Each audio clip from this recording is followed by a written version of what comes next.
would be giving these sermons, and I think, oh, that's a great idea. I'm a songwriter, so I have my little songwriter antennas up all the time. In setting up this album, you explore themes of like forgiveness and friendship and some existential questions. See, you got me so nervous because you're such a good voice actor that I'm going to stumble over my words. Tell me how you came up with the concept. Of 10 Good Sermons? Well, speaking of Chris Marshak, so we do this gig that you're aware of at a Unitarian church in Manhasset, and we do it the second Friday of every month, and been doing it for several years now. And originally it was led at a Unitarian church, and they have a service the second Friday of every month. It was originally led by Reverend Jennifer Brower, who, I don't know if you were there during her days. Yes.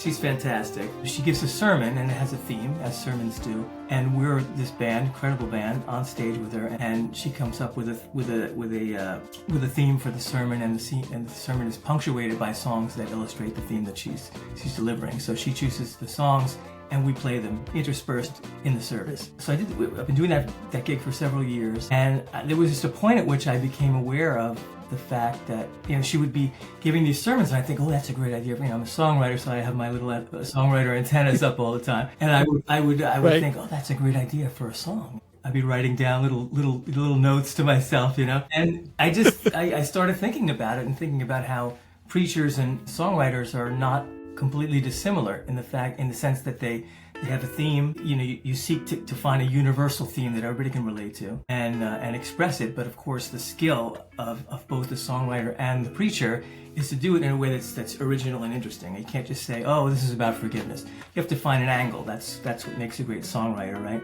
And that's what makes a great preacher, I came to realize, right? And so I became aware of this similarity between the two, and I came up with this idea of writing a record that would have, 10 songs. I came up with the idea of 10, just as it's a common number for songs on a record. I thought, what if I write 10 songs that that have some kind of sermon-like theme?